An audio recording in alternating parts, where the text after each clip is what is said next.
The Chiefs took over Sunday Night Football against the Las Vegas Raiders last week, and now they face the Dallas Cowboys coming up, and they finally have some momentum, some confidence going into a game against a much better team than they faced over the last month. I'm going to go ahead and say, what does this mean for the team going forward? Is this offense that we're going to see from here on out? What did the Chiefs do on Sunday against the Raiders that really stuck is going to stick with them going forward? And how is this defense continuously gotten some confidence playing against lesser opponents, lesser quarterbacks? What does this all mean for the Chiefs season going forward? I'm going to answer that a little bit today here at RGR Football.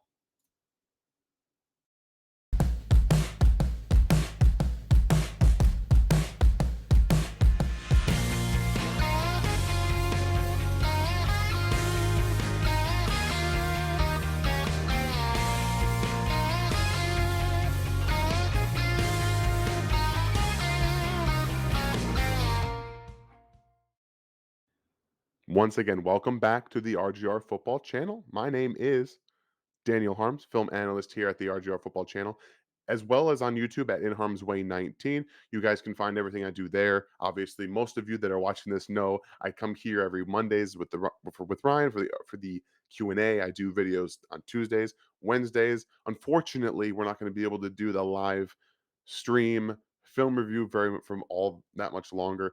We'll still have them here and there, but it's not going to be a weekly thing like I thought it was going to be. But I will have film for you guys on Wednesday. Then you obviously have Thursday. That's Ryan and Seth, Chief in the North. And I think Ryan and I are going to try and do a game plan video this week for you before the Cowboys game.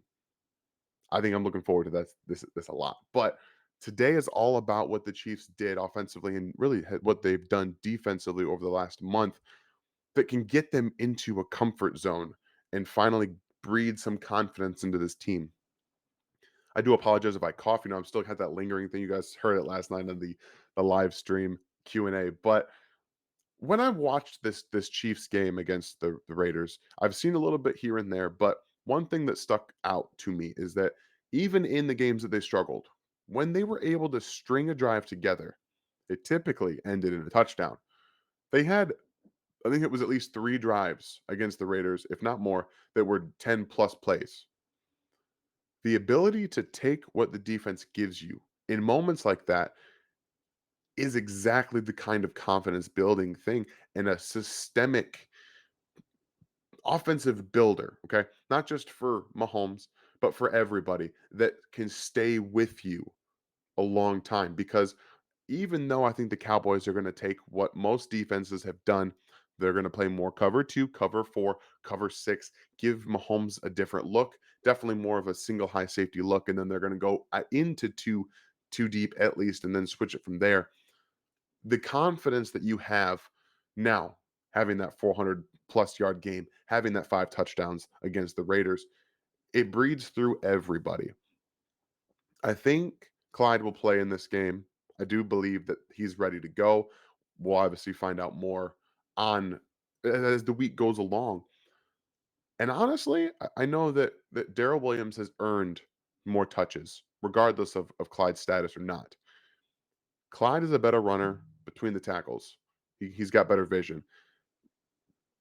That's going to help this offense. It's going to inject a little bit of replicatability, in my opinion, something that doesn't happen with Derek Gore or Daryl Williams for that matter. I do think that Daryl had some good runs. Obviously, Gore had the game where he had some good runs. You've seen some of the ability to take a play and find another hole. Clyde does that better than either of these two guys. So I'm hoping that he can come in, bring some life into the run game. The offensive line starting to get much more push up front in the run game.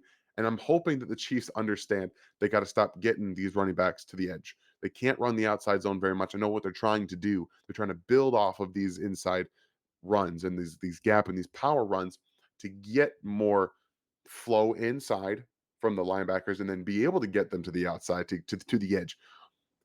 They can't consistently do that until they continuously punish these linebackers. Teams are still going to want to sit on the pass, okay? So you need to be able to run the ball well. I think that Clyde, Daryl, and maybe a sprinkle of Jerick McKinnon is what we're going to see going forward. And I think that can help them out a lot. Now, the distribution of the passing attempts and the wide receiver snaps as well as the tight end snaps tells me that they're getting more comfortable in themselves. Mahomes seems to be trusting Byron Pringle a little bit more. He had some really nice plays, and specifically, if you guys remember, there was a play earlier in the game where the Chiefs did not help Andrew Wiley on Max Crosby, and he got almost a free release, a free rush at Patrick Mahomes that moved him out of the pocket. Had he stayed there, Byron Pringle's coming open on a deep over route. Like they need to run more of these deep overs, these in breakers, and these outbreakers with Byron Pringle. And these specifically, these stock fake routes that allow him to get into the corners and the deep parts of the field by faking that stock block.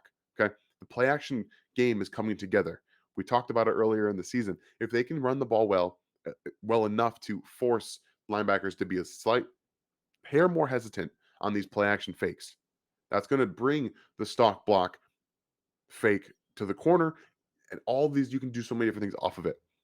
That's huge for this offense. It's huge for the confidence of Mahomes, and I think that you're going to see this against the Cowboys, who have a lot of playmakers, have a lot of very good players. I think this is one area you can really use manipulation to get a guy like Trevon Diggs who wants to make splash plays.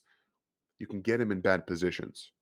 Okay, I'm hoping they can continue to do that. And the usage of two tight ends, Blake Bell, Travis Kelsey, and now Noah Gray, is helping the offense as well. I think Noah Gray is going to get more integrated into the offense, and him and Josh Gordon are going to have their time to get more targets as it goes forward.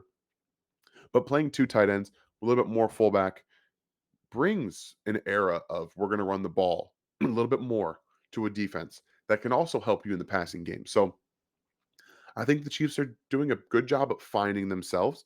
I think the confidence level of the offense coming off this game will be high. They can't just want to impose their offense and say, we're going to do this no matter what. There's also a very good chance they're going to end up behind at some point in this game against the Cowboys. How will they respond? Will they continue to let the offense work, take what's given to them, go down and score, or will they get frustrated? Now, we've seen that offense this season getting frustrated and banging their head against a wall because they needed to get these big plays. If they can take what the defense gives you, because there will always be something there, they're going to be able to find success offensively, and that can continue throughout the course of the season.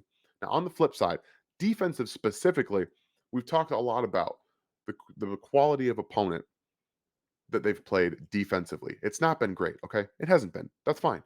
We can acknowledge that. But in the same hand, you have to understand that defensive gameplay, I was listening to Mitch Schwartz talk about this earlier today.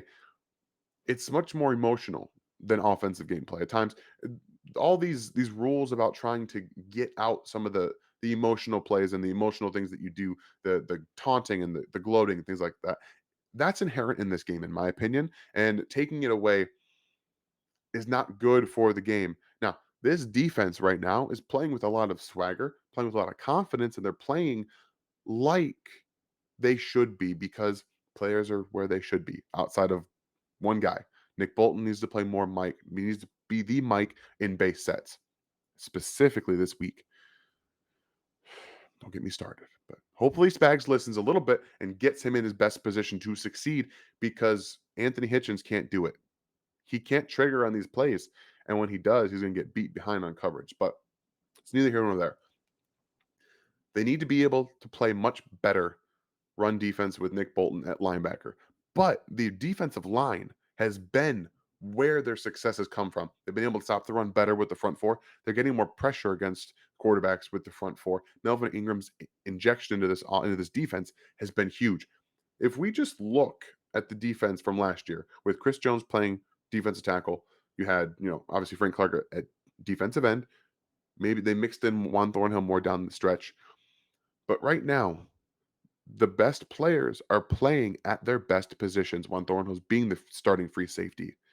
You have Rashad Fenton on the outside with L'Jarius Sneed and now Travarius Ward all changing out. They're playing their best players in best positions to win outside of Nick Bolton.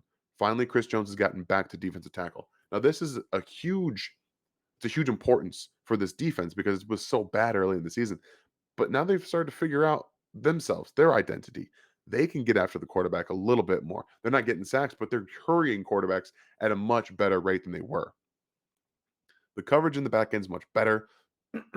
Outside of a few plays here and there, you don't have as much Dan Sorensen on the field. That's allowing him to be used to his best and most effective capability. Now, early in the season, I talked a lot about how Spags, especially if the defense kept up the way it was, his job would be in question. Excuse me, guys. Sorry. Right now, this defense is what I expected it to be. That's what I expected to see all season long. Okay. So, right now, again, with new information, your opinion, excuse me, your opinion can change. Okay. Spags has done a great job of coaching this defense. And finally, it took a long time, but they finally got their best players into their best positions. And now they have Melvin Ingram that lets Chris Jones play more at defensive tackle. This is a pretty, I'm not going to say it's a good defense because right now we need to see it against the Cowboys to really know if it's good. Okay. If they can play well against the Cowboys, I'm ready to say that they're a good defense. They are trending in the right direction. They have the confidence, they have the swagger, they have the players playing in the best positions to win. Their best players. Okay. That's everything you need coming in a game against the Dallas Cowboys, one of the best teams in the NFL, in my opinion. They have it all working for them. Now, what are they going to do with it?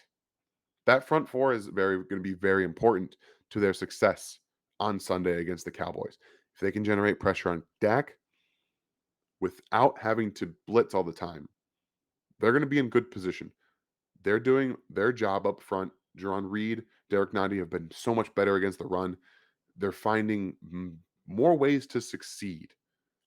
It's exciting to talk about. Like, it's exciting to think that this defense could be rounding into form when they're playing some of the better opponents. I know that the Packers weren't a great opponent. Obviously, the Raiders have been falling apart, but the Packers were better, are a better team, obviously, with Aaron Rodgers. Jordan Love is a different situation. You can just blitz the crap out of him and have no real repercussions outside of the one Dan Sorensen thing. But still, players playing in the best spots to succeed with them getting a little bit healthier. Hopefully, we see Lucas Niang, Clyde Edwards-Helaire this week on offense. They're getting much healthier. Frank Clark is healthy. He looks to be playing healthy. He's playing faster. He's playing better. This is it, right? This is it. This is coming into week 11 against one of the best teams in the NFL at home. Okay. It's time for the Chiefs team to finally put it all together once again in a 2-game span. Play better defense, play better offense. Show everybody that the slumps that typically happen throughout an NFL season, that was that, and this is now. Every team faces adversity at some point. Last year, the Chiefs didn't face much. Okay. It didn't help them out in the playoffs against a lot of adversity in the Super Bowl.